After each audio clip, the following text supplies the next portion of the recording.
Stronger. And now, this is News Views, a newscast for Champaign-Urbana, Illinois, and the world. This is Bill Ratner speaking. I'm Michael Badger, and this is News View. Tonight's top story comes from the Daily Caller at dailycaller.com, and they say that the USDA is partnering with Mexico to boost food stamp participation.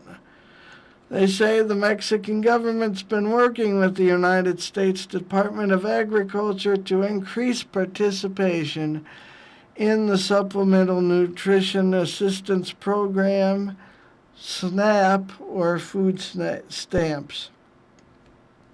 The USDA has agreed to partner with Mexico to promote American food assistance programs, including food stamps among Mexican Americans, Mexican nationals, and migrant communities in America. And you can see more about that at dailycaller.com. And in other news, according to CBS News, Obama and Romney are in a dead heat in the presidential race this year right now, and this is July. And Mitt Romney is coming in among registered voters at 47%, while Barack Obama is at 46%. 4% are undecided, and 1% said they won't vote, and that's of registered voters. That's according to CBS News poll analysis by Sarah Dutton, Jennifer DiPinto, and Fred Backus, and Anthony Salvinto. President Obama and Mitt Romney are effectively tied right now in the race for presidency, according to CBS News and the New York Times survey. 47% of registered voters nationwide lean towards candidate-backed Romney, while 46% support the president. 4% are undecided, and 1 percentage point differences with the survey's 3-point margin of error, it says. Romney leads 8 points among men, and the president leads by 5 points among women.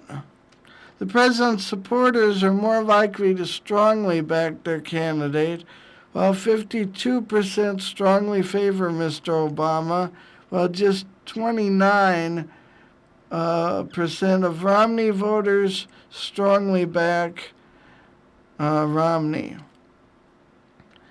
More than 1 in 3 Romney voters say they're supporting Romney primarily because they dislike Mr. Obama, says CBS. And it goes on and on and on. They also say 2 in 5 Americans say they're very concerned someone in their household will lose their job. That according to CBS at cbsnews.com on their political hot sheet section. Now, according to the Wall Street Journal, post offices might miss retirees' payment. According to Jennifer Levitz at the Wall Street Journal, lawmakers continue to fight for how to fix the ailing post office, but the agency's money problems are only growing worse. The Postal Service repeated on Wednesday that without congressional action, it will default, a first in its long history, a spokesman said, on a legally required $5.5 billion payment due August 1st of this year into a health benefits fund for future retirees. Action in Congress isn't likely as the House prepares to leave for its August recess.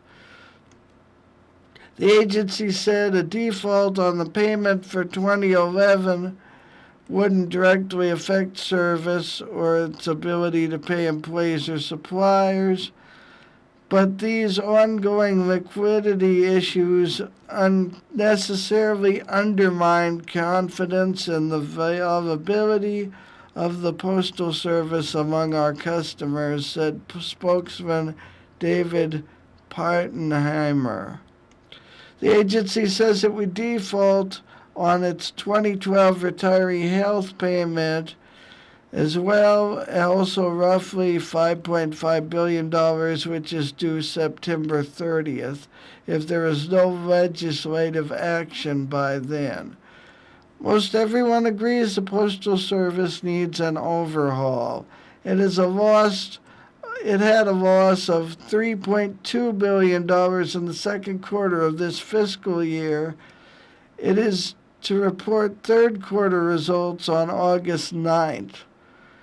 The agency blames factors including declining mail volumes and the unusual 2006 mandate by Congress that it annually sets aside billions for future retirees. But while the Senate has passed legislation to overhaul the agency, the House says it doesn't expect to take up its own proposal until after August. And you can see more of that at the Wall Street Journal website at online.wsj.com. And according to Reuters now, Agricultural Secretary has told the White House the drought is getting worse. The USDA Secretary Tom Vilsack said he was praying every day for rain and told Obama the drought is not as bad as the last great drought of 1988. He says, quote, I get on my knees every day and I'm saying an extra prayer right now, unquote. And if I had a rain prayer or a rain dance I could do, I would do it, he says. In the briefing with President Obama, Vilsack said that the drought of historic proportions will shrink this year's harvest of corn and soybeans. The crops are used for food and feed because of that. Vilsack said meat and poultry prices will be higher this year and next. Vilsack also reiterated he did not see a need right now for the government waiver to reduce production of corn-based ethanol, which critics say is helping to further drive up skyrocketing prices.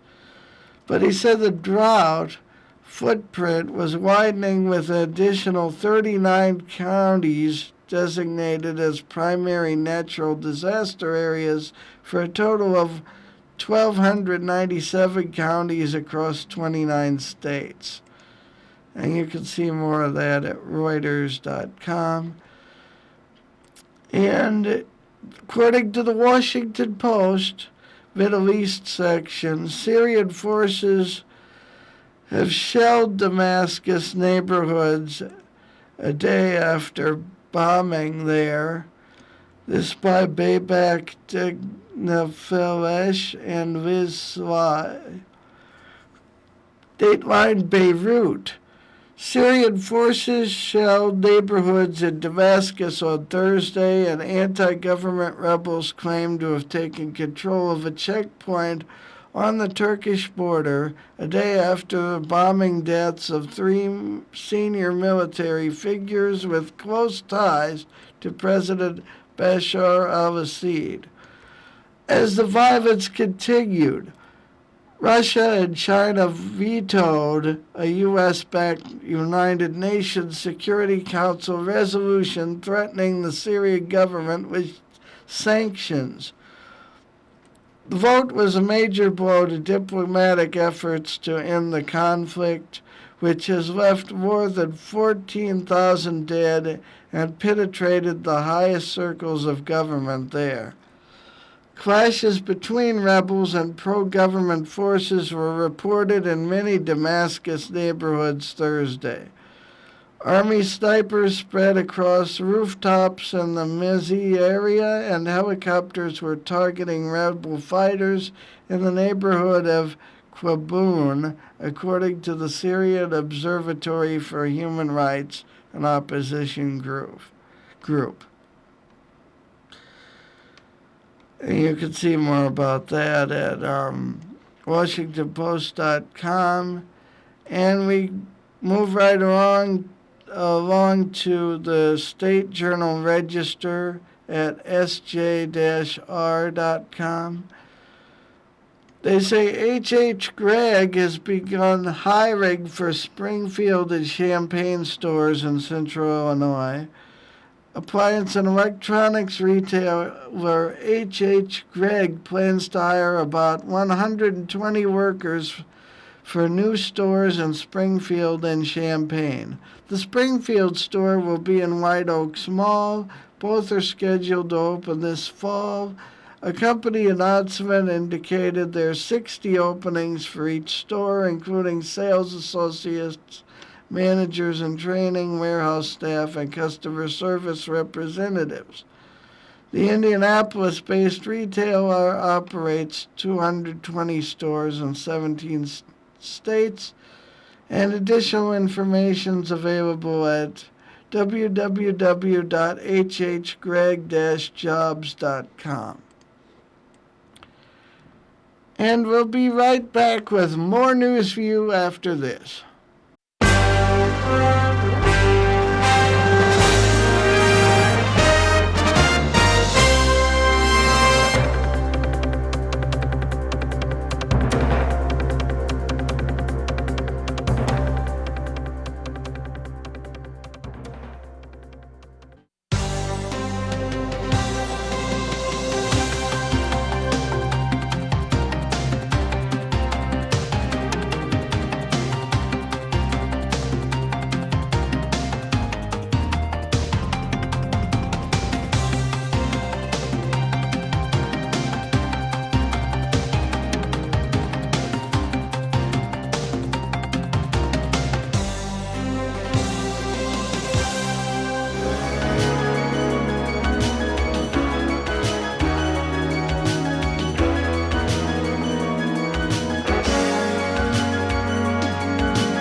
Welcome back to News View. I'm Michael Badger. And continuing with news here, the former U of I president is going to teach 2 history courses in Springfield for $285,000 a year, according to the Associated Press. Michael Hogan, former University of Illinois president, will teach 2 history classes at the University Springfield campus under the $285,100 a year employment agreement he reached after resigning from the school's top post. And the Chicago Bulls basketball team, according to the Peoria Journal-Star at pjstar.com, are going to host the Cavs in Champaign at the Assembly Hall. They're going to play the Cavaliers Friday, October 12th at 7 p.m. at the Assembly Hall. Tip-offs at 7 p.m. Tickets are going on sale August 21st. And the Illinois basketball season ticket holders and iFund members can purchase tickets 1 week before the rest of the public, at a pre-sale opportunity that will be sent via email. The last time the Bulls played at the Assembly Hall was a preseason game in October 17th of 2008, defeating the Utah Jazz, which was then led by former Illini star Deron Williams. And that score was 108-105. Now, according to Jody S. Cohen and Ryan Long at the Chicago Tribune, a state oversight board Tuesday skewered the University of Illinois and recommended voiding an architectural contract violating state conflict of interest laws, a move that sends the matter to the state's top inspector general for further investigation. And this is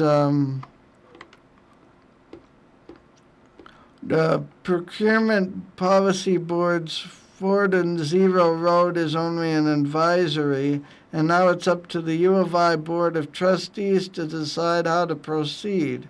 It's likely to be a troubling situation for trustees who have touted the importance of ethics and reform after several high-profile scandals. The board heads into a two-day meeting, or had a two-day meeting already. And they say at issue is $4.6 million in a contract to renovate the Champaign-Urbana's campus 120-year-old natural history building, a project which was awarded to an architectural firm partially owned by the husband of a key U of I administrator who oversees campus planning. And you can read more about that at articles.chicagotribune.com.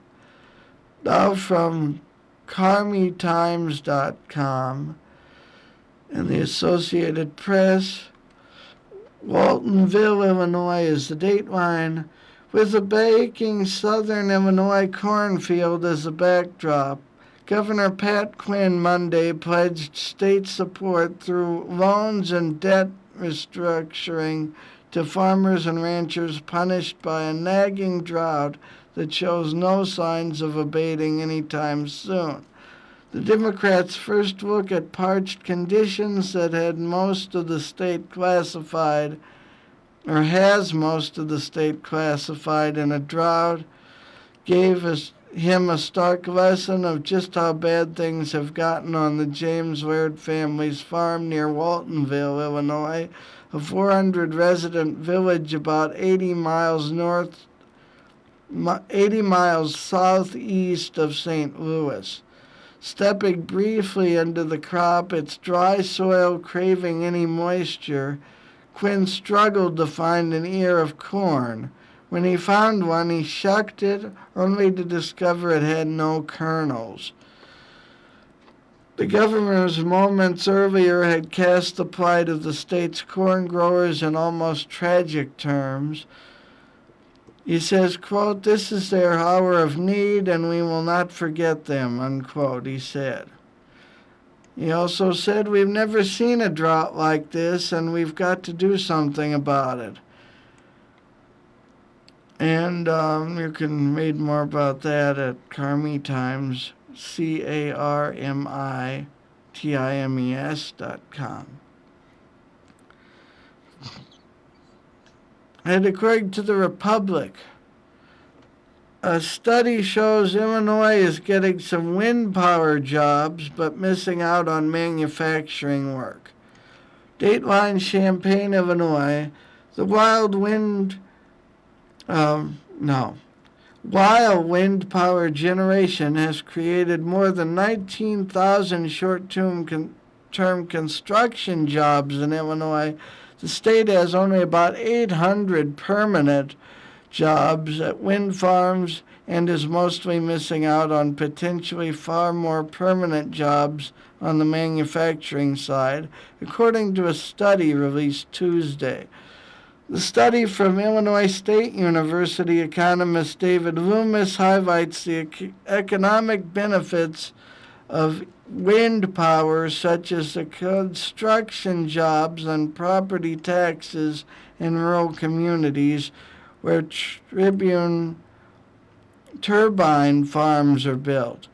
But it also highlights one of the limits. It doesn't take very many people to maintain a wind farm once it's up and running.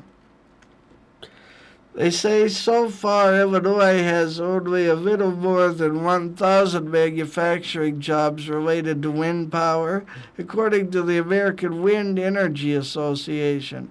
The piece of the industry employs about 30,000 people around the country.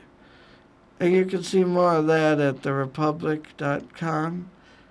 And according to the Associated Press, the U of I is going to offer 7 free online courses this fall. The courses beginning this fall will include organic chemistry and microeconomics, and they won't count toward a degree. Chancellor Phyllis Wise says the U of I is the only land-grant university on the list, and that means Illinois has expertise in areas that other schools don't. And they say they're charging students the courses are free, but the universities might get revenue charging students $30 to $80 for a certificate showing they completed one of the courses. Stay tuned for your NewsView weather forecast for South Central Illinois right after this.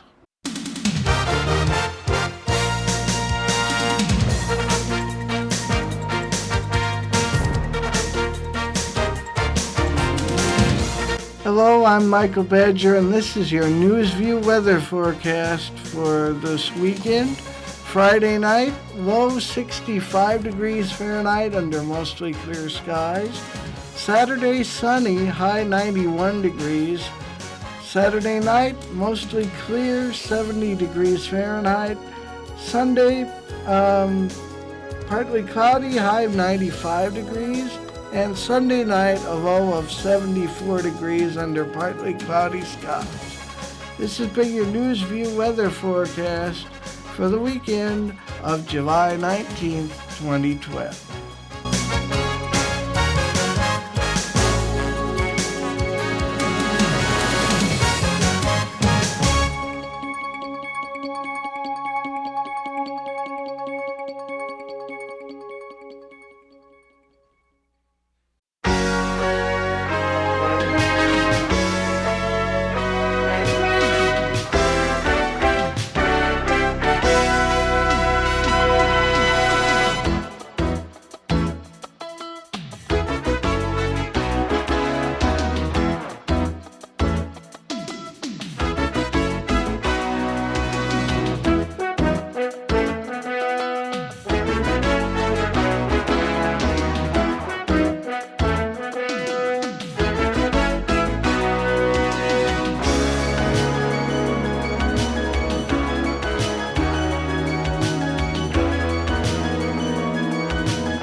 Coming up next on UPTV at 9:30 Fast Forward and at 12:30 R&R TV.